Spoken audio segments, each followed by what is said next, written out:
이 부흥의 교회 역사를 보면 참 여러분들에게 자주 말했지만 부흥이라는 것 이름 자체가 부흥이 다시 소생시키다라는 뜻이잖아요.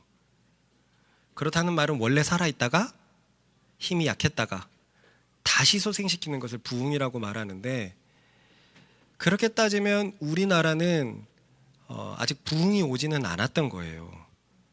평양 대부흥 운동이라고 얘기를 한다면 뭐 의미는 알겠지만 평양에서 흥한 운동이죠.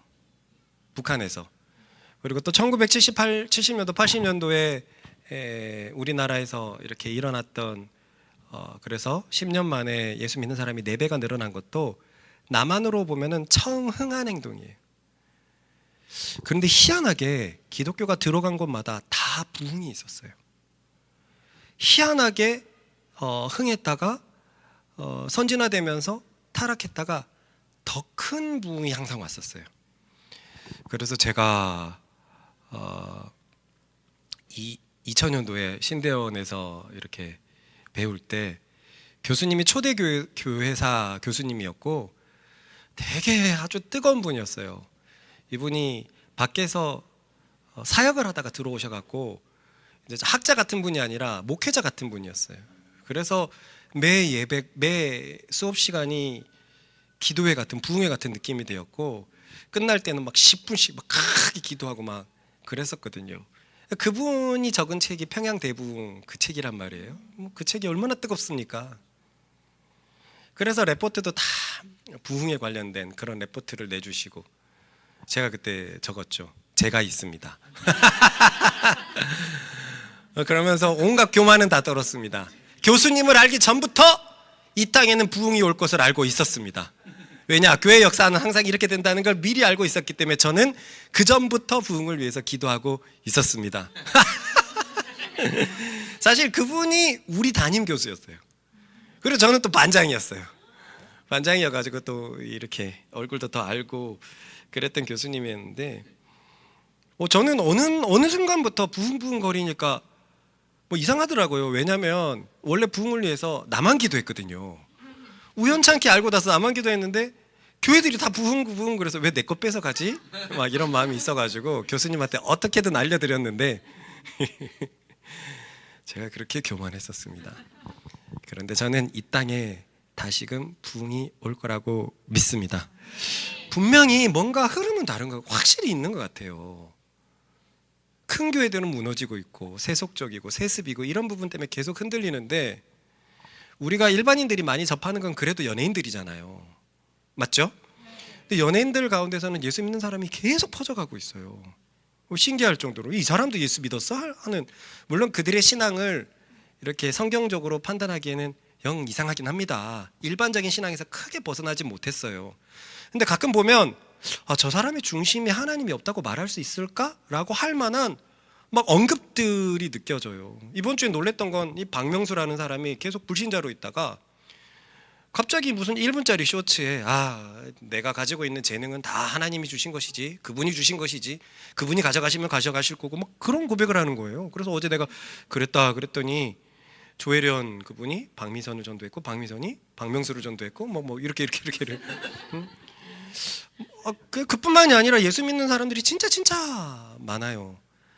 왜냐하면 연예인들이 화려함 뒤에 그 마음이 가난함이 진짜 엄청난 직업군이다 보니까 그런가 싶기도 하고, 그리고 뭔가 예전과 다른 어떤 작은 교회인데 살아있는 느낌의 교회들이 은근히 목격이 되더라고요. 저는 부흥이 올 거라고 믿고 확신하고 있고 그거에 따라 주님께서 나에게 비전도 주신 것이고 여러분들이 선수로 준비되고 있다고 저는 믿습니다. 저는 정말 그러고 믿고 있습니다. 이 비전을 가시고 예전에는 그래서 우리가 뭔가 대단한 것이 돼야 된다고 생각을 했지만 그게 아니라 우리 느헤미야 3장에 벽돌을 올리는 사람처럼 내 벽돌을 올리면 하나님에겐 충분합니다. 내가 있는 자리에서 좀 더 순종하고 좀 더 그리스도로 살아가는 우리들 되십시다. 전자로 인사할까요? 세상적인 꿈은 집어치우고 하나님 안에서 꿈을 꾸십시다.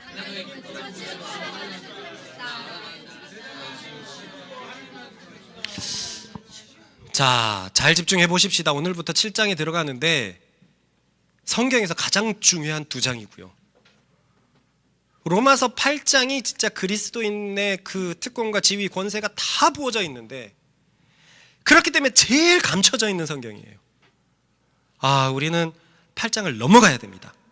근데 8장을 넘어가려면 복음의 기초를 알려면 복음의 전제를 알아야 하듯이 8장을 알려면 7장을 알아야 돼요. 그러한 의미에서 7장은 너무너무 중요하고, 또 제가 이 부분에서 자신 있게 말씀드리는 것은 제 신앙이 크게 흔들렸던 것이 제 스스로 7장을 보고서요. 왜 나와 똑같은 사람이 있지? 나와 같이 고민하는 사람이 있지? 어느 날 도서관에서 성경책을 보다가 눈이 휘둥그레지고 그때부터 시작된 고민. 이 사람은 도대체 8장으로 어떻게 넘어간 거지? 와, 근 15년이 걸렸거든요. 15년이 걸렸거든. 그렇기 때문에 저는 7장의 무게를 알고 있어요.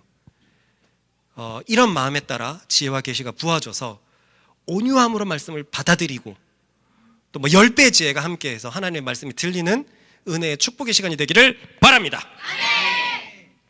저번 주 말씀대로 우리는 복음의 전제, 기초를 넘어서 과정을 배우고 있습니다. 이 복음의 과정에서 가장 중요한 주제가 무엇이었습니까? 네, 의는 따라해봅시다. 의는 죄에 대하여 죽었다. 모든 사람은 죄인이다. 예수님을 믿음으로 의를 얻는다. 예수를 믿음으로. 그리고 의인은 죄에 대하여 죽었다. 이게 가장 중요한 본문 주제였습니다. 읽어봅시다. 이와 같이 너희도 너희 자신의 죄에 대하여는 죽은 자요 그리스도 예수 안에서 하나님께 대하여는 살아있는 자로 여길지어다. 이 말씀을 읽는 것, 이게 묵상하는 것이잖아요. 이 읽는 것을 과소평가하지 마세요. 여러분이 신학이 진짜 깊으면 제 설교가 아니라 말씀을 읽으면서 은혜가 오기 시작을 한다면, 감동이 오기 시작한다면 그야말로 최고 아닙니까? 저거는 100%고 제 입에서 나오는 건 100%가 아니잖아요. 그렇기 때문에 계속 읽고 중얼중얼거려서 묵상해서 여러분들의 말씀을 내 영이 듣도록, 우리가 그래서 말씀을 자주 반복하는 것이니까 읽을 때도 아무 마음 없이 읽지 말고 기도하는 마음으로 읽는 우리들 되십시다. 이 과정을 제대로 이해하는 것이 왜 필요할까요? 그것은 예수님을 믿는 사람들이 이 과정을 제대로 이해하지 못하면 그리스도의 엄청난 지위, 특권을 잊어버리기, 놓쳐버리기 때문입니다. 제가 자주 얘기했던 70억을 가진 할머니요, 놓쳐버렸어요. 얼마나 많은 교인들이 그리스도인의 권세를 놓치고 살아갑니까? 맞습니까? 네. 나는 자유한 사람 정말 없습니다. 승리는 내 것일세, 승리하면서 살아가는 사람 참 없습니다. 성경에 나와 있는 그 휘황찬란한 권세들이 왜 우리 것이 되지 않을까? 이 주제, 복음의 과정을 놓쳤기 때문입니다. 그러면 이 복음의 과정, 죄에 대해서 죽었다라는 말이 제기된 이유가 뭘까요? 말 그대로 죄에 대해서 살았다고 생각하기 때문에, 죄에 대해서 문제가 있기 때문에 바울은 이렇게 논지를 이끌고 가고 있습니다. 그죠? 네. 이 죄라는 걸 이해하는 것은 진짜 중요해요. 왜냐하면 복음의 전제에서도 모든 사람이 죄 때문에 하나님 앞에 설 수 있다. 거기도 죄가 아주 중요한 빌런이었습니다. 그리고 그리스도를 믿음으로 죄에서 해방되었다라고 할 때도 그 복음의 기초에서도 죄가 최고의 빌런이었죠. 그런데 많은 사람들이 오류가 거기서 죄가 해결됐기 때문에 그 뒤로 죄에 대한 것은 물어보면 거의 모를 거예요. 거의 모를 거예요. 그런데 우리는 복음의 과정에서 역시 죄에 대해서 올바로 이해하는 것이 얼마나 중요한지 배우고 있습니다. 많은 사람들이 이 부분에서 교인들이 착각을 하죠. 죄가 십자가에서 다 해결됐다. 그래서 구원파는 죄가 십자가에서 해결 다 했기 때문에 너는 미래의 죄도, 과거의 죄도, 지금의 죄도 해결되어서 더 이상 회개할 필요 없다. 이렇게 얘기를 해요. 요거 보라가 그대로 적었다가 구원파에서 그 블로그 글 발견하고 글 닫았잖아요. 자기들은 그렇게 생각해요. 그리스도의 십자가가 너무 중요하기 때문에 앞으로의 죄 문제도 다 해결되었다는 거예요. 문제는 해결됐습니까? 아니에요. 믿는다고 하는데 우리 삶에 죄가 여전히 나타나고 내가 죄를 짓는다는 겁니다. 그러니까 모순이 생기죠. 십자가가 되게 해결됐는데 왜 나는 죄를 짓는 거야? 그냥 많은 교인들이 여기서 어쩔 줄 모릅니다. 몰라서 십자가를 다시 붙잡고 회개하고 교리를 새로 닦습니다. 계속 십자가의 교리만 계속 닦아내요. 복음의 기초만 계속 닦아냅니다. 그것에 대해서 히브리서 기자는 초보의 교리라고 말할 뿐입니다. 읽어봅시다.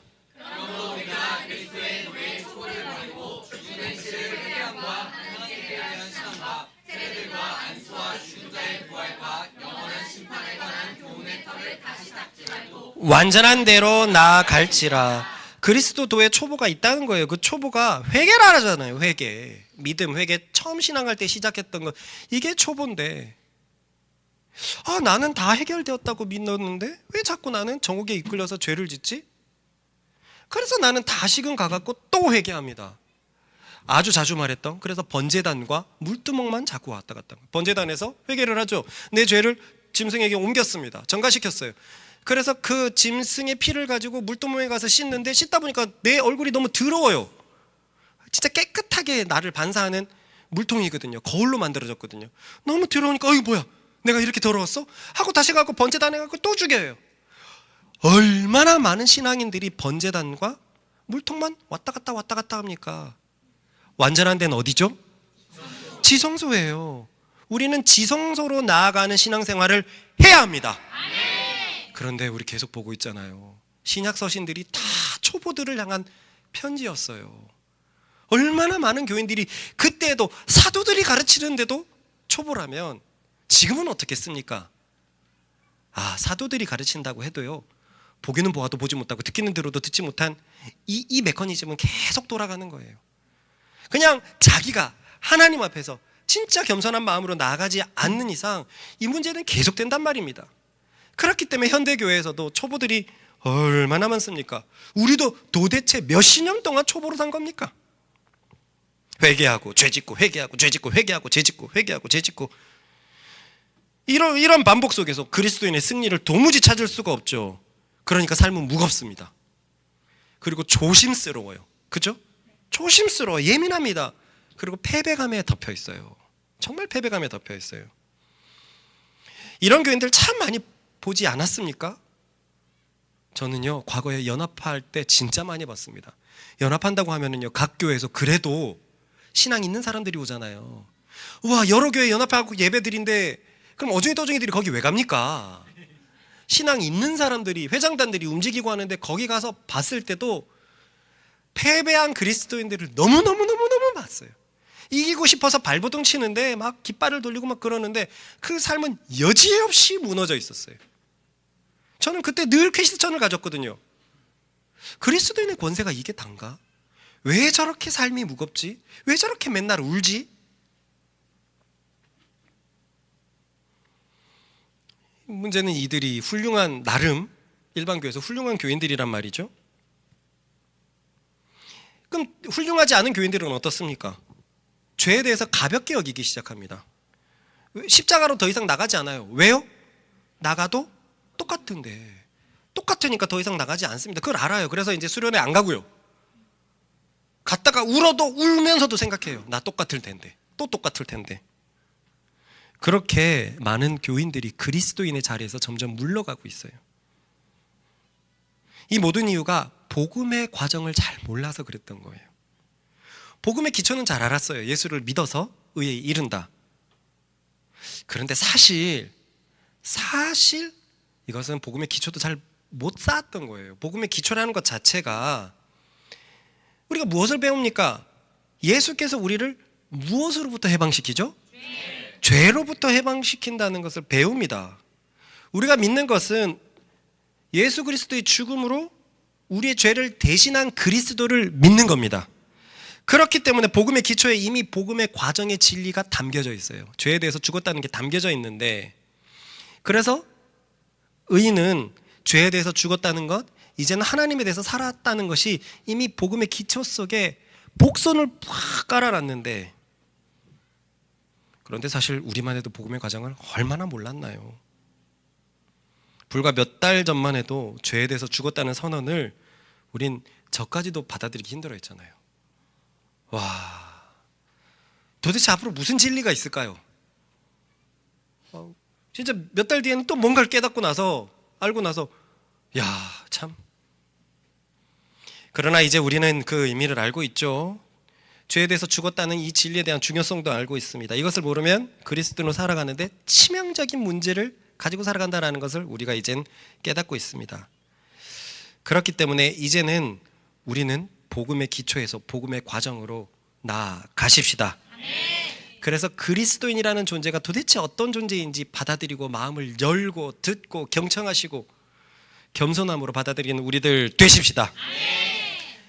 정말 이 시간에도 부디 지혜와 계시의 영이 부어져서 로마서의 진리가 바로 바울이 전하는 이 복음이 우리의 마음에 풍성하게 부어지기를 권면합니다. 우리는 저번 주 이 복음의 과정, 의인은 죄에 대해서 죽었다는 것에 대해서 4가지를 들어서 이 바울이 이 진리를 가르쳤다는 것을 보았어요. 첫 번째 진리는 불신자 때 부어진 하나님의 사랑에 대해서 생각해봐라 라는 것이었습니다. 저는 예전에 이 진리가 이런 것인지 몰랐어요. 그냥 늘 하나님께 부족하고 모자르다고만 나는 생각했었는데 이 진리를 몰라서. 근데 바울의 말처럼 왜 생각을 안 해봤을까 모르겠어요. 불신자인 내가 하나님의 사랑을 받고 예수를 믿게 되었다면 지금 예수를 믿고 좀 연약하다고 하더라도 지금은 얼마나 하나님의 사랑이 더해지겠느냐라는 이 논리적인 이거를 추론해내지 못했어요. 그저 늘 하나님한테 부족하고 연약하고 하나님이 혼낼 것 같고 하나님이 심판할 것만 같고 논리적으로 이상합니다. 맞죠? 이 모순이었어요. 와, 이 바보같이 왜 몰랐었을까요? 이젠 우리 논리적으로도 이 사실을 알게 됐으니 우리를 향한 하나님의 사랑을 더 경험한 우리들 되십시다. 둘째로는 죄보다 의가 크다는 것에 대해서 가르쳤습니다. 많은 교인들이 예수님을 믿고도 죄를 짓게 되니까 십자가에서 예수께서 사단을 무찌르셨다, 죄를 정복하셨다 라고 했는데도 우리가 죄를 짓게 되니까 어느 순간 자연스레 십자가보다 죄가 더 커져 버렸습니다. 그러니 점점 교회보다 세상이 더 크고 교회는 어둡고, 여전히 구약 성경처럼 교회는 동물들의 가죽으로 덮여 있고 피 비린내 나는 어둡고 칙칙한 곳으로 이해하고 있고, 저 세상에는 화려하고 영광스럽고 아름다운 것들이 많아가지고 나를 막 부르짖는데, 날 오라고 하는데 주님 안 됩니다, 도대체 어떻게 하렵니까? 라는 어떤 무거운 신앙들, 그때 죄가 확실히 의보다 크게 느꼈었더랬습니다. 로마 교인들도 그랬나 봐요. 하지만 이에 대해서 바울은 또 논리적으로 설명하죠. 어떠한 죄인도 의인으로 만들 수 있는 그리스도시라면 그리스도가 주시는 의가 아담이 주었던 죄보다 훨씬 더 권능이 크다라고 논리적으로 설명하고 있습니다. 역시 이 진리도 너무너무 논리적이에요. 생각해보니 정말 죄는 의를 이길 수 없습니다. 어떠한 죄인도 생명으로 물들게 하니까 그렇구나, 죄는 의보다 약하다, 의가 죄보다 훨씬 강하다라는 것을 설명했습니다. 그래서 바울은 선언합니다. 의인은 죄에 대해서 죽었다. 너는 죄가 크게 보이냐? 그리스도 의가 훨씬 큰걸? 그거 알아? 너는 이미 죄에 대해서 죽었어. 그래서 사망이 다스리지 못하는 존재라고 가르칩니다. 참 아름다운 선언이지만 계속 말하지만 많은 교회인들이 믿기 어려워하죠. 왜요? 내가 죄를 지었으니까, 짓고 있으니까. 그러나 진정한 그리스도인이라면 언제부턴가 느끼는 것이 있어요. 죄 지으면서 살 수 없다는 것을 그리스도인들은 느껴요. 어느 순간 느낍니다. 그뿐만이 아닙니다. 아무리 악한 상황이라도 생명을 노래하는 사람이 되었다는 것을 경험합니다. 여러분, 이게 그리스도인이에요. 다시 한번 말하지만 아무리 악한 상황이라도 그리스도인은 생명을 노래하게 되어 있어요. 어느 순간 자신이 생기더라니까요. 내가 억울해서 감옥에 가도. 저는 가끔 그래요. 감옥에 가고 막 사고를 치면 독방에 들어가잖아요. 가끔 그걸 보고 얼마나 좋을까. 계속 성경을 읽을 수 있으니까 할 게 없잖아요. 성경은 넣어주거든요. 책은 넣어주거든요. 그곳에서 강제로 내가 볼 게 성경밖에 없고 강제로 할 게 기도할 게 밖에 없고 얼마나 좋을까? 이 생각을 오래전부터 했어요. 정말 힘든 상황인데 무언가 다른 주변의 사람들은 다 힘든 그 상황에 대해서 짜증내고 절망스러워하는데 이상하게 나는 거기 또 점점 생명으로 바꾸더라고요. 이거 솔직히 경험해 본 사람 있습니까? 그런 사람에게는 정말 그리스도의 축복이 더하기를 권면합니다. 그리스도인들은 그래요. 절대로 망하지 않습니다. 절대로 사망 가운데 자기를 두지 않습니다. 아무리 악한 일이 일어나더라도 제가 2012년 그랬다니까요. 그 일이 뻥뻥 터지고 죽고 싶을 때도 저 깊은 곳에선 하나님이 너를 단련하시고 너를 정말로 사용하시기 위해서 너를 만드시는 거야. 이 과정이 네가 21세기 성장하는 그리스도 교회의 모델이 되는 과정이 될 거야. 저는 너무 절망적이고 자살하고 싶고 막 그런데 이런 감정이 올라와서 그 감정이 너무 싫었어요. 말도 안 되는 소리 하지 마세요. 막 그랬던 적도 있어요. 그런데 사라지지가 않습니다. 나중에 경험적으로 알게 됐어요. 내 속에 생명이 있구나. 내 속에 성령이 있구나. 그래서 죄가 나를 다스리지 못하는구나. 그래서 신앙인들은요 정말 알아요. 나는 하나님을 위해서 사는 사람이구나라는 것을 압니다. 알고 있어요. 신앙인은요 어떤 의미에서는 하나님을 위해서 살려고 발버둥치지 않아요. 어떤 의미에서는 왜 발버둥치냐면 하나님을 위해서 사는 것이 자신 없으니까 하나님을 위해서 더 살고 싶거든요. 그런데 어떤 의미에서는 내가 이미 하나님을 위해서 사는 존재인 줄 알고 있어요. 그렇기 때문에 기도의 방향, 뭔가 중심이 달라져요. 저는 하나님을 위해서 살고 싶어 합니다. 그런데 연약합니다. 도와주십시오, 주님. 이것은 아는 사람의 기도잖아요. 근데 모르는 사람의 기도는 나도 하나님을 위해서 살고 싶은데 나를 위해서 삽니다. 하나님을 위해서 사는 것에 대한 인정이 안 돼 있는 사람들은 이런 기도를 할 수 있단 말이죠. 그러나 진짜 그리스도인은 그렇지 않습니다. 이것이 별것 아닌 것 같아도 세상 사람들과 보면 진짜 엄청난 차이가 있습니다. 그래서 바울은 네 번째로 마지막으로 불신자의 때의 삶과 지금의 삶을 비교해 보라고 얘기를 합니다. 너는 어느새 세상 사람들과 너무 달라져 있다는 거예요. 그리스도인은 죄 짓고 사는 것을 힘들어합니다. 단 하나의 죄도 가책을 느낍니다. 성령의 탄식을 느껴요. 그러나 세상 사람들은 그렇지 않습니다. 그리스도인은 미워하는 것을 힘들어합니다. 맞지 않는 옷을 입고 있는 것과 같아요. 그러나 세상 사람들은 그냥 미워하고 삽니다. 그죠? 그 감정에 대해서 그냥 안 만나면 되지. 신경 쓰기 싫어. 그 사람 신경 쓰는 게 내 인생 손해야. 그냥 단절하면 돼. 이런 생각은 그리스도인에게 없어요. 없습니다. 성령이 거하는 사람에게는 없는 생각이에요. 그래서 그리스도인은 결국 용서하는 것을 선택합니다. 너무너무 미운데 잘하려고 하고 미워하지 않으려고 하고 그리스도의 십자가를 선택하고 그래서 결국은 부드러워집니다. 그러나 세상 사람들은 그냥 절교해버려요. 용서 안 합니다.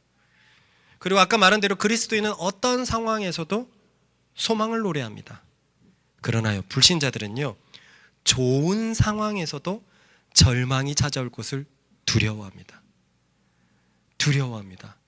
옛날에 나래가 몇 번 이쯤 되면 얘기를 하는데 처음 이렇게 우리 신방했을 때 철없을 때 나래가 이쁘게 화장하고 그리고 옷도 이쁘게 입고 그리고 신방을 잘하고 있는데 끝날 쯤에 갑자기 애가 울면서 뭔가 분노를 막 내는 거예요. 갑자기 왜 그래? 도대체 지금까지 잘 있다가 왜 그래? 지금 목자랑 신방하는 시간이 너무 좋았는데 이 시간이 지나갈 것에 대해서 두렵다는 거예요. 나는 느껴보지 못한 감정이었어요. 지금을 즐겨. 그리고 내가 떠나가니? 너 옆에 있고 근데 지금 이 따스한 사랑이 너무 좋고 친밀한 사랑이 너무 좋고 목자의 케어가 너무 좋은데 내일 일어나면 자기는 혼자일 것 같다는 거예요. 왜 내일의 감정을 불안해하는 거죠? 옛날에 승혁이가 처음 교회에 왔을 때 따스해서 너무 좋았대요. 그런데 예수님을 만나기 전에는 그러고 집에 가면 더 슬픈 거예요. 더 외로운 거예요. 그래서 가지 말까? 이게 불신자들의 특징이에요. 좋은 상황도 좋게 받아들이지 못해요. 신자들은 나쁜 상황도 생명을 찾아냅니다. 물론 이것은 직설법을 말하는 거예요. 항상 그렇다라는 게 아니라 중심이 그렇다는 거예요. 중심이 그렇다는 것. 그러니 어느 순간 깨닫게 됩니다. 내 속에 뭐가 있지? 나 왜 이렇게 달라져 있지? 정말 나는 죄가 지배하지 못하는 사람 같잖아. 그런 놀라운 깨달음 경험되기를 정말로 축원합니다. 지은 죄 때문에 혼란스럽죠, 여전히. 하지만 신앙이 자라면서 그리스도인은 알게 돼요. 사망이 나를 다스리지 못하는구나. 읽어봅시다.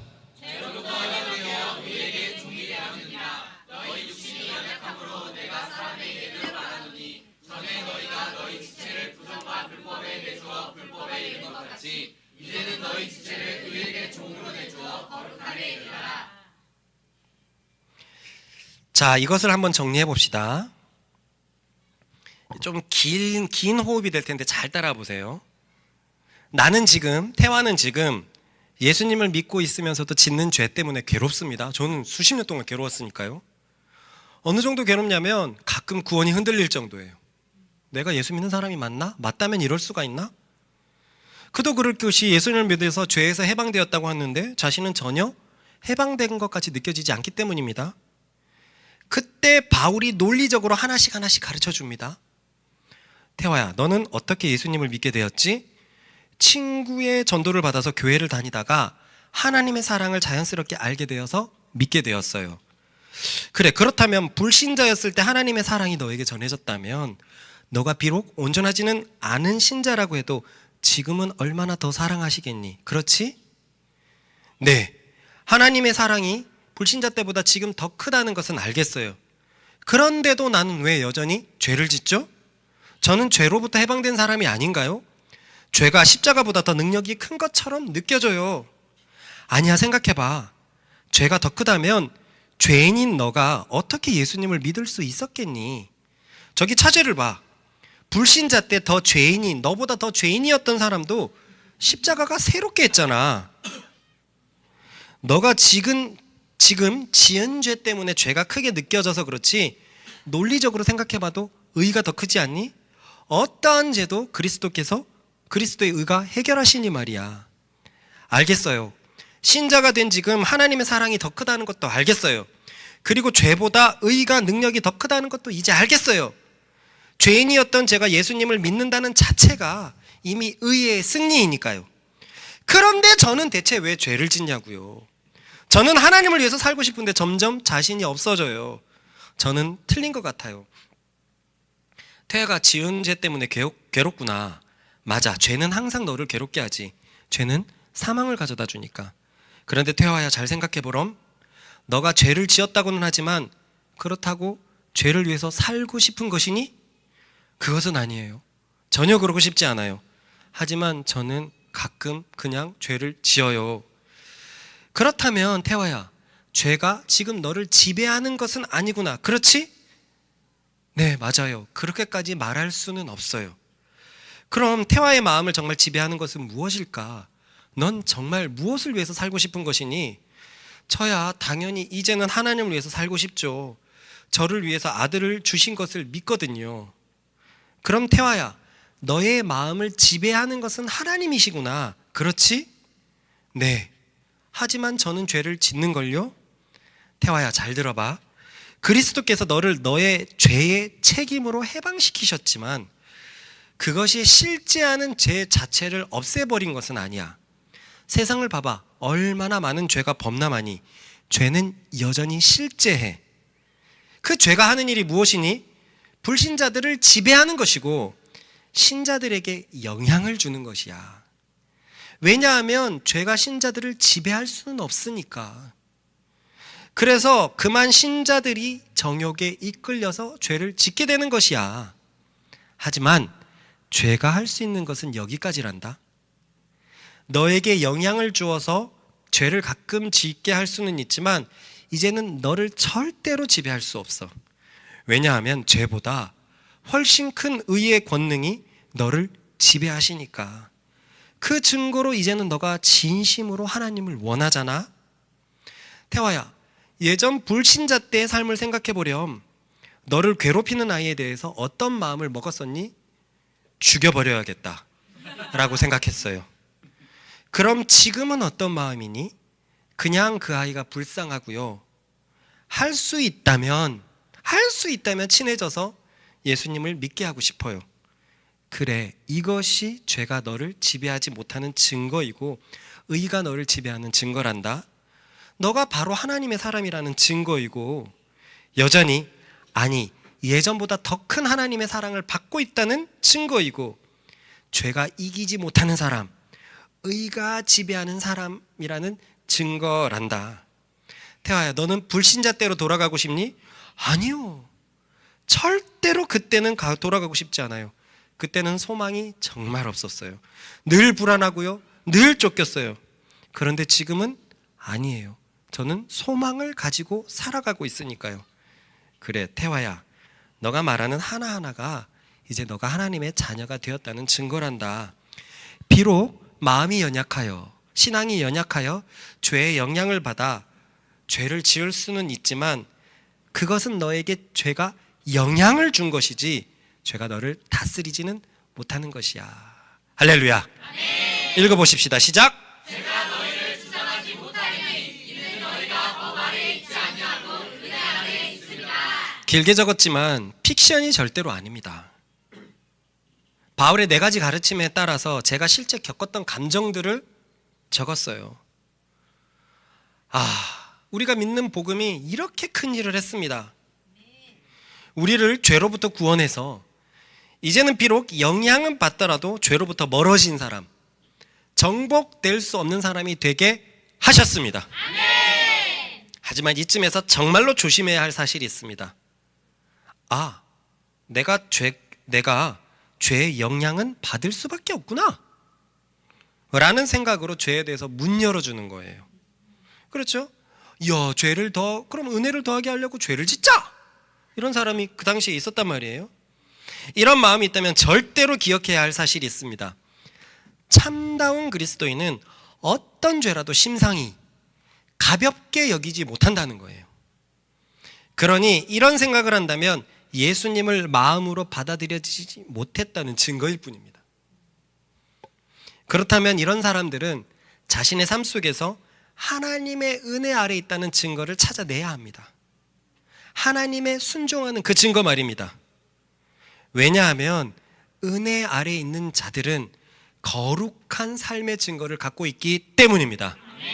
읽어봅시다. 그런즉 어찌하리요? 우리가 법 아래 있지 아니하고 은혜 아래 있으니 죄를 지으려 그럴 수 없느니라. 너희 자신의 종으로 내주어 누구에게 순종하든지 그 순종함을 받는 자의 종이 되는 줄을 너희가 알지 못하느냐? 혹은 죄의 종으로 사망에 이르고 혹은 순종의 종으로 의에 이르느니라. 은혜 아래 있는 자들은 순종합니다. 하나님께 순종하게 되고요, 그 증거가 거룩한 삶으로 드러난다는 것을 우리가 저번 주 보았어요. 그렇기 때문에 각자가 가지고 있는 거룩한 삶의 증거가 생명의 증거가 될 것입니다. 불신자들에게는 이 생명의 증거가 없어요. 윤리적으로 자신을 위해서 했던 증거들은 있을지 모르겠지만 그리스도를 믿어서 죄와 상관없는, 죄를 이긴 상태의 증거는 불신자들은 도저히 가질 수가 없습니다. 즉 불신자들은 사망의 기운으로 삶을 살아갑니다. 그러나 참 그리스도인들은 언제나 생명으로 살아간다는 것을 기억하십시다. 읽어봅시다. 시작. 죄의 삭은 사망이요 하나님의 의사는 그리스도 예수 우리 주 안에 있는 영생이니라. 그래서 이번 주 참 따갑지만 대준이 얘기를 했죠. 20년 모신 목자가 대준에게서 생명의 증거를 발견하지 못했거든요. 절망 가운데에서도 희망을 노래하는 것, 미워하지 못하고 결국은 사랑하려고 하는 것, 그런 증거들, 생명의 증거들, 생명을 노래하는 증거들을 못 봤기 때문에 그렇습니다. 그러므로 이걸 찾아내야 돼요. 하나님의 선물은, 그리스도를 통한 하나님의 선물은 그리스도, 예수 안에 있는 영원한 생명, 이 생명, 나를 망하게 하지 않는 이 생명, 항상 소망을 주고 항상 하나님과 평안을 누려서 나를 불안에 떨게 하지 않는 이 생명이 그리스도인에게 주신 하나님의 선물입니다. 아멘. 자, 바울은 5, 6장에서 이 네 가지의 가르침을 통해서 그리스도를 믿는 자들이 죄에 대해서 죽었다는 것을 분명히 가르쳤습니다. 그리고는 이 가르침 위에서 앞에 언급되었던 율법 이야기를 다시금 꺼냅니다. 이게 어려웠어요. 죄에 대해서 죽었다라는 것을 꺼내는데 왜 율법을 또 꺼내시는 거지? 자, 읽어봅시다. 시작. 형제들아, 내가 법 아는 자들에게 말하노니 너희들 그 법이 사람이 살 동안만 그를 주관하는 줄 알지 못하느냐. 이렇게 보면 이 법은 율법이 아니라 그냥 법 같잖아요. 왜냐하면 그 다음에 통용되는 것도 세상 속에 통용되는 사실이거든요. 법이라는 것은 사람이 살 동안만 그를 주관한다. 그런데요, 이것은 일반 법을 말하는 것이 아니라 율법을 말하려고 하는 것입니다. 왜냐하면요, 4절에 율법이 나오기 때문에 그렇고요. 앞으로 볼 4절에. 그리고 1절에서도 이 법이라는 단어가, 노모스라는 단어가 쓰였는데 이것은 성경에서 단 한 번도 세상의 법을 향해서 쓰인 적이 없어요. 율법을 향해서 쓰인 단어입니다. 그래서 바울은 눈으로 보는 것처럼 사회에 통용되는 법 이야기를 하는 것 같지만 율법을 얘기하기 위해서 법 거리고 있는 거예요. 이해가 가지요? 네. 이것을 전제로 하고 1절을 보십시다. 바울은 뭐라고 말하고 있냐면 법이라는 것 자체는 사람이 살아있을 동안만 주관한다는 거예요. 이게 무슨 말이냐면 지금도 똑같거든요. 누군가가 살인을 했다고 해봅시다. 그리고 그 살인자가 숨어 있는데 마침내 찾아냈어요. 근데 그 살인자가 죽은 채로 발견됐어요.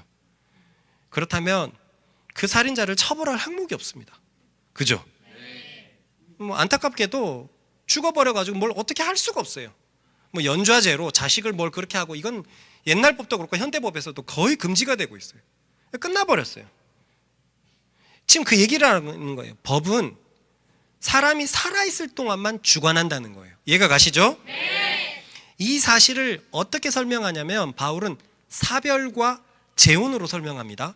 읽어보겠습니다. 시작. 남편 있는 여인이 그 남편 생전에는 법으로 그에게 매인받으나 만일 그 남편이 죽으면 남편의 법에서 벗어나느니라. 그러므로 만일 그 남편 생전에 다른 남자에게 가면 금녀라. 그러나 만일 남편이 죽으면 그 법에서 자유롭게 되나니 다른 남자에게 갈지라도 금녀가 되지 아니하느니라. 의미가 되게 쉽습니다. 남편 있는 여인은 법으로 아내라고 불리죠. 그러한 아내가 남편이 살아있는데 다른 남자랑 결혼한다면 그것은 간음죄를 짓는다는 거예요. 살아있는데 남편이 버젓이 있는데 다른 사람과 결혼한다는 것은 현대에서도 우리나라에서도 막고 있습니다. 맞습니까? 네. 그런데 남편이 죽었다면 얘기가 달라진다는 거예요.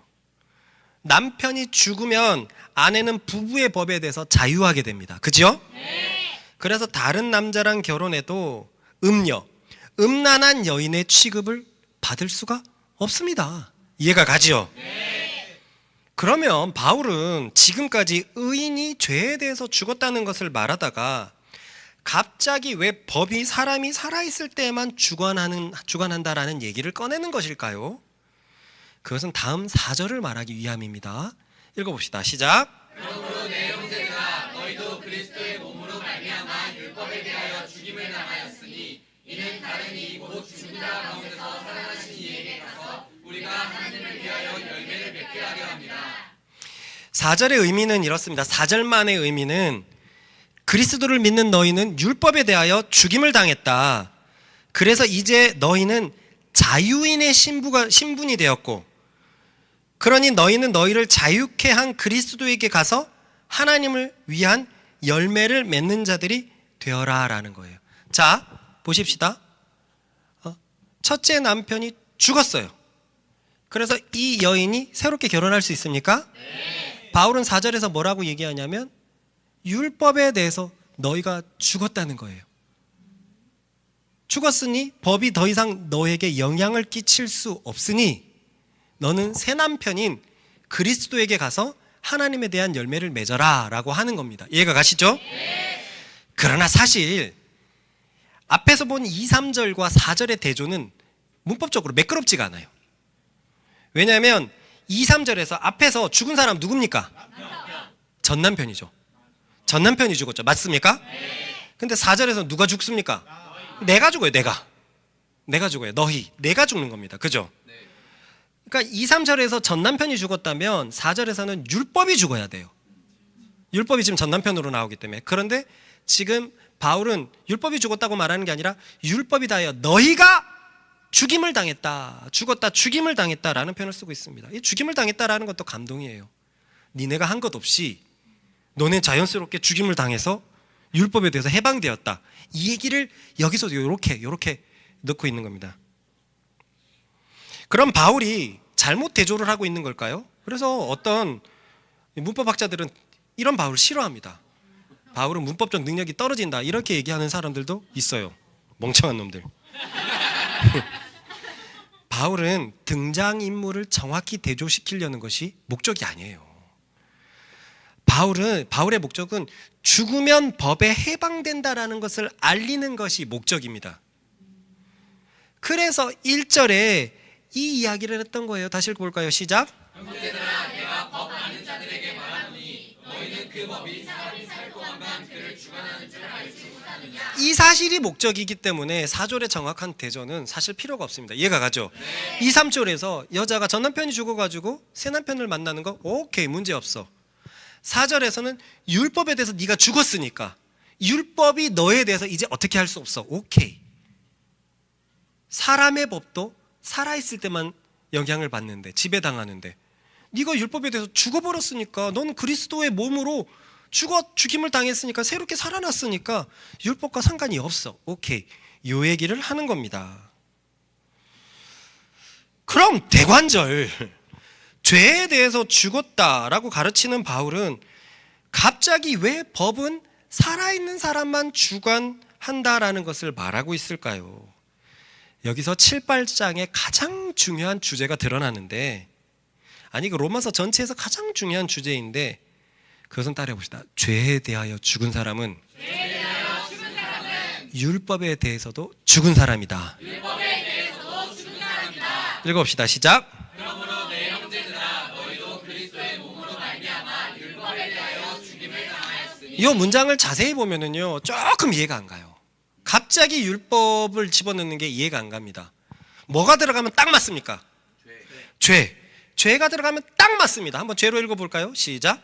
그러므로 내 형제들아 너희도 그리스도의 몸으로 말미암아 죄에 대하여 죽임을 당하였으니. 6장까지 죄에 대해서 죽었다는 걸 얘기하고 있어요. 그리스도의 몸으로 말미암아 십자가에서 그리스도께서 죽으신 것으로 말미암아 그의 몸이 죽으셨잖아요. 그것으로 인해서 너희가 죄에 대해서 죽임을 당했다라는 말을 쓴다면 6장하고 완벽하게 들어맞아요. 그렇죠? 네. 그런데 바울은 죄가 들어가야 될 자리에 율법을 집어넣고 있습니다. 그런데 이것은 굉장히 놀라운 짓이에요. 왜냐하면 로마 교인들의 독자들 중에서는 소수라고는 해도 영향력 있는 유대인들이 있는데, 민경아 뒤로 가서 들어.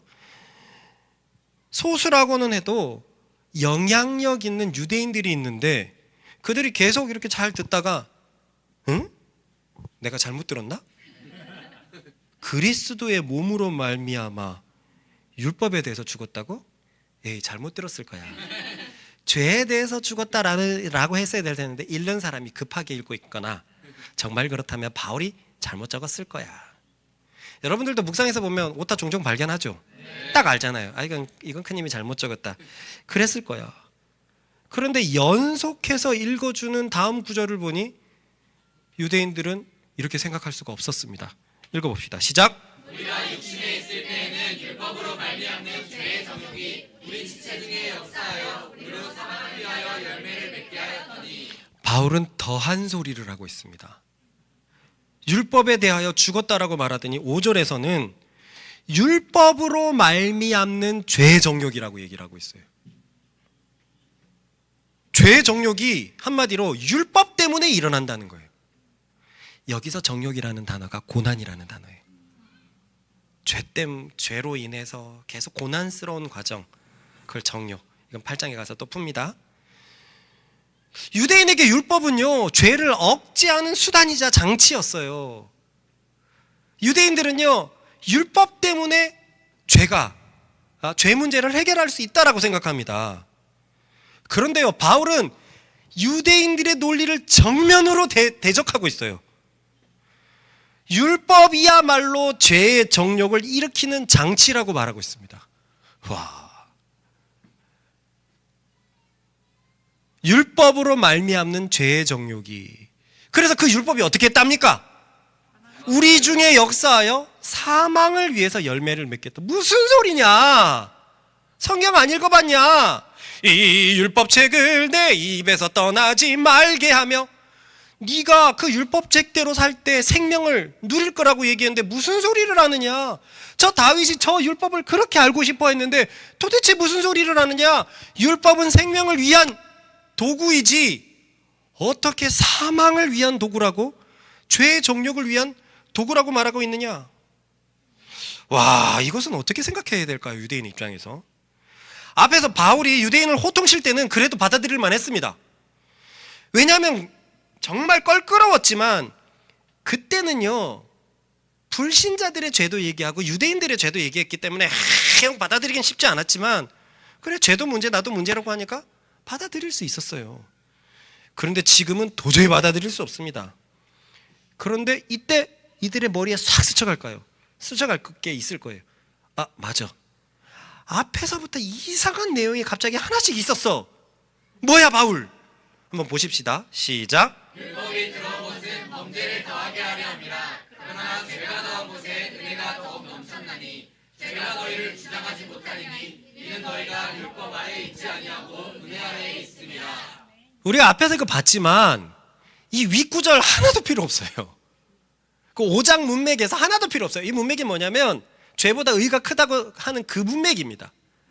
여기서도 이 밑에 문맥은 필요 없어요. 죄가 너희를 주장하지 못하리니 은혜 아래에 있음이라. 이렇게 하면 되는데 율법 아래에 있지 않냐. 여기도 노모스가 쓰였거든요. 율법 아래에 있지 않다라고 앞에서 뭔가 지나가다가 살짝 던지고 지나가다가 살짝 던졌는데 이제 와서 보니까 다 사실이었어요. 뭐야, 바울은 도대체 율법을 어떻게 생각하는 거야? 이제는 바울이 율법을 죄의 도구라고까지 부르고 있어요. 그런데요, 우리 5절을 가만히 보면 제가 표해놓은 게 있죠. 이 죄의 3종 세트거든요. 다시 한번 읽어봅시다. 시작. 우리가 육신에 있을 때에는 율법으로 말미암는 죄의 정욕이 우리 지체 중에 역사하여 우리로 사망을 위하여 열매를 맺게 하였더니. 원래 성경에서 말하는 3종 세트는요, 죄와 사망과 사단입니다. 이게 죄의 3종 세트예요. 마지막 멸망받을 세 가지입니다. 그런데 죄와 사망과 사단이 있어야 될 그 자리에 율법을 집어넣어가지고 로마서에서는 요 세 가지가 죄의 3종 세트예요. 죄의 3종 세트. 계속 이게 죄로 나옵니다. 마치 율법을 죄와 사망의 친구처럼 얘기하고 있으니까 이 유대인들이 참 여기서 어떻게 받아들였을까요? 일단 우리는 왜 바울이 율법 이야기를 꺼내는지 생각해 봐야 돼요. 이 부분이 나는 어려웠거든요.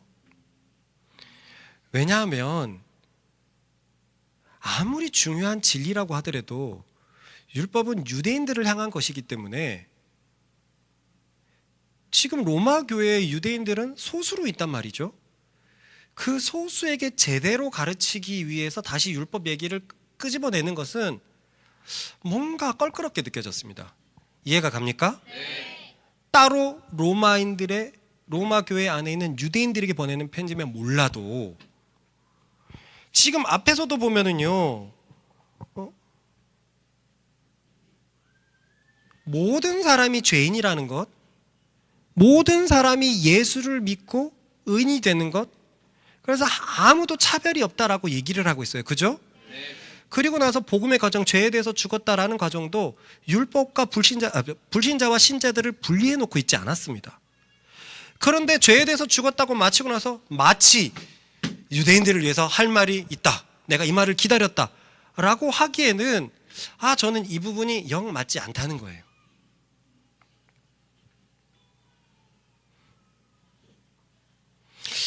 바울은 왜 여기서 율법 얘기를 꺼냈을까요?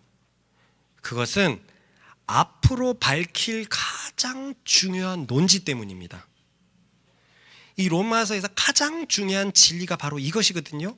6절입니다. 읽어봅시다. 시작. 이제는 우리가 얽매였던 것에 대하여 죽었으므로 율법에서 벗어났으니 율법도 우리가 영의 새로운 것으로 섬길 것이요 율법 조문에 묻은 것으로 아니할지니라. 바울이 로마 교인들에게, 아니 복음을 받아들인 교인들에게 가장 말하고 싶은 것은 성령입니다. 성령. 이것이 메인 주제고 8장에 가면 성령이 쏟아져요. 근데 바울은 이 얘기를 얼마나 하고 싶었었던지 로마서 8장 전에는 성령이라는 단어가 극히 제한돼서 나와요. 그러다 8장이 이렇게 보이던, 7장에 보이던 8장부터는 이 단어가 쏟아집니다. 쏟아져요. 물론 앞에서도 살짝 복선은 있었어요. 이런 말씀이 있었거든요. 읽어봅시다. 시작. 오직 이면적 유대인이 유대인이며 하나님은 마음에 할지니 영에 있고 율법 조문에 있지 아니한 것이라. 그 칭찬이 사람에게서가 아니요 다만 하나님에게서니라. 우리 예전에 이거 기억납니다. 표면적 할례가 아니라 이면적 할례가 할례라는 말 기억나죠? 네. 그때 갑자기 영에 있고라는 표현이 나와요. 갑자기 저 뒤에 사용할 그것을 저기에 한 번만 쓰고 지금까지 성령이라는 단어는 나오지 않았어요. 그런데 드디어 7장 6절에 얘기를 꺼내는 겁니다. 그러면 바울은 왜 영을 소개하기 위해서 율법을 다루는 것일까요? 우리는 앞에서 새로운 의에 대해서 배운 것을 기억해 봐야 됩니다. 3장에 바울은 이미 이렇게 말한 적이 있어요. 읽어봅시다. 시작. 이제는 율법 외에 하나님의 한계가 나타났으니 율법과 선지자들에게 증거를 받는 것이라. 자, 저기서 분명히 말했었죠. 모든 사람은 죄인이다. 유대인들 너희도 죄인이다. 유대인들 너희는 율법으로 의를 얻을 수 있다고 생각했지? 아니야, 잘못됐어. 니네가 잘못 생각했던 율법 외에 새로운 의가 나타났어 라고 하면서 그리스도를 믿는 믿음에 대해서 얘기했고, 이게 복음의 기초의 핵심이었습니다. 기억납니까? 네. 즉 이렇습니다. 유대인들이 추구했던 율법의 시대가 있었어요. 유대인들만이. 그죠? 다른 사람들은 율법을 몰랐기 때문에 율법과는 관련이 없었습니다. 마음의 율법이라고 얘기하기에는 여기서 너무 멀어요.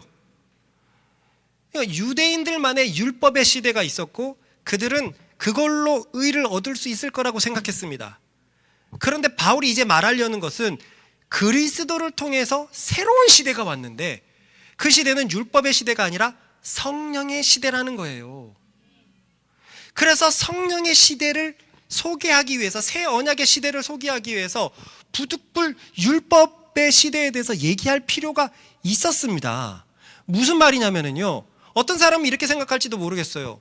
아니 율법에 상관이 없는 로마 이방인들에게는 그냥 성령만 얘기하면 되지, 굳이 과거 율법은 어땠었는데 이랬다 얘기할 필요가 있나요? 라고 생각하지만 천만의 말씀 만만의 콩떡입니다. 왜냐면은요, 우리도 그래요. 우리도 그렇습니다.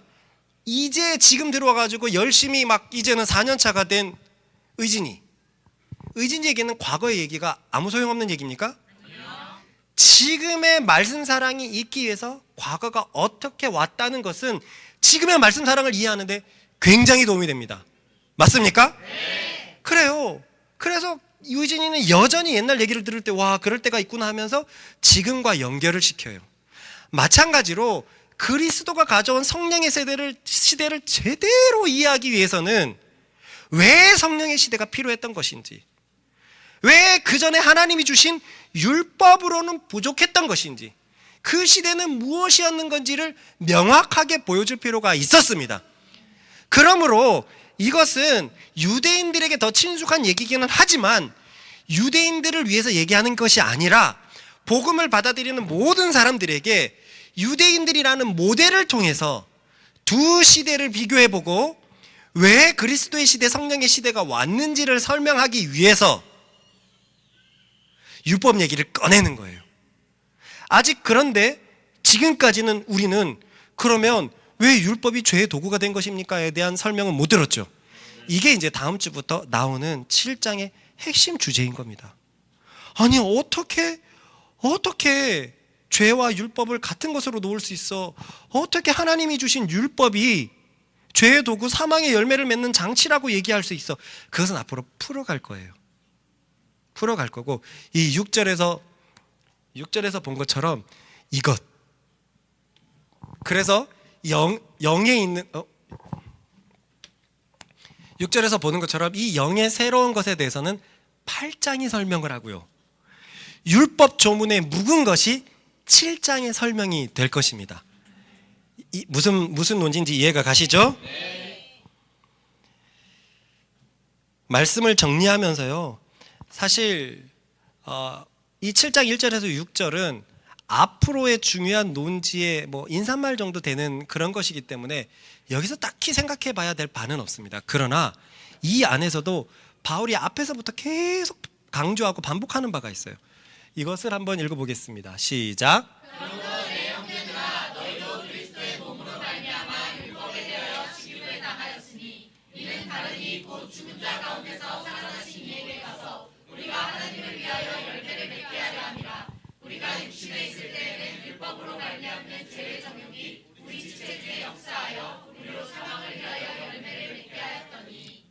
분명한 두 가지의 결과들이 있습니다.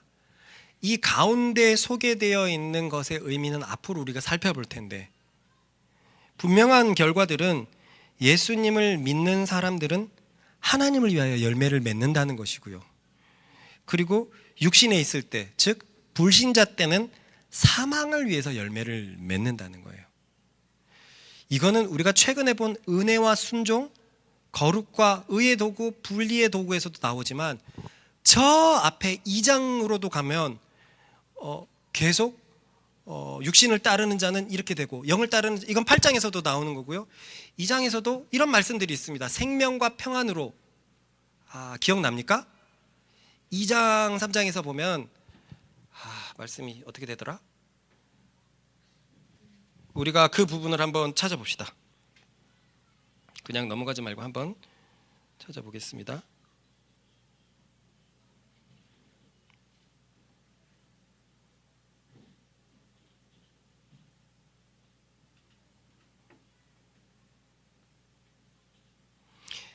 우리 7절부터 2장 7절, 9절 10절만 읽어봅시다. 9절 10절 시작.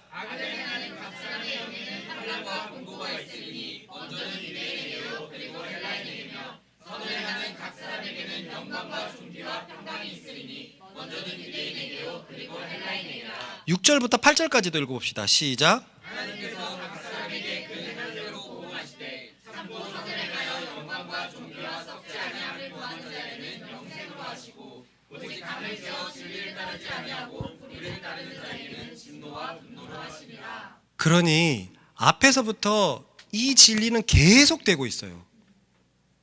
하나님의 뜻대로 사는 사람에게는 생명의 열매가 맺혀지고, 그렇지 않는 사람들에게는 사망의 열매가 맺혀지고, 복음의 과정 속에서도 은혜 아래에 있는 사람들은 순종의 열매, 거룩의 열매가 맺혀지고 의의 열매가 맺혀지고, 그렇지 않은 사람들, 불법의 도구가 되는 사람들에게는 사망의 열매가 맺혀지고, 그리고 방금에 봤던 말씀처럼 여기에서도 이 7장에 가서도 여전히 사망의 열매가 맺혀지고 의의 열매가 맺혀지고, 그리고 우리가 아는 로마서 8장에서도 보면은요, 육신을 따르는 자는 육의 일을, 거기서도 보면 여전히 사망의 열매와 생명의 열매가 계속 대조되므로 바울은 로마서 전체에 믿음을 가진 사람의 열매가 무엇인지 복음의 전제부터 기초부터 과정에서부터 마지막 열매인 성령에까지 계속 말하고 있습니다.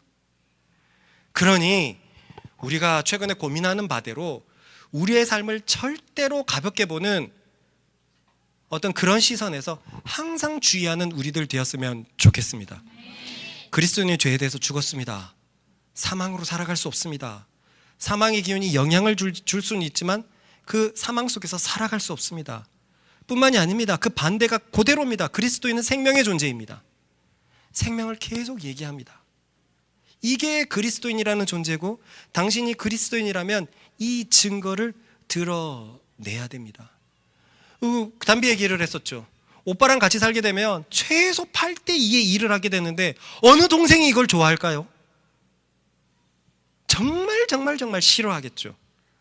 과거에 담비는 어땠습니까? 오빠가 세상에서 제일 싫은 사람이라 그랬어요. 오빠가 죽었으면 좋겠다 이렇게까지 생각을 했어요. 그런데 그리스도인이 된 담비 보십시오. 오빠를 위해서 내가 80%나 일할 수 있는 사람이 된 것에 대해서 감사하다. 와, 내가 다른 사람을 품을 수 있는 사람이 되다니. 할렐루야. 이게 그리스도인만이 할 수 있는 고백입니다. 그리스도인은 항상 생명의 열매를 맺습니다. 우리 같이 기도하십시다.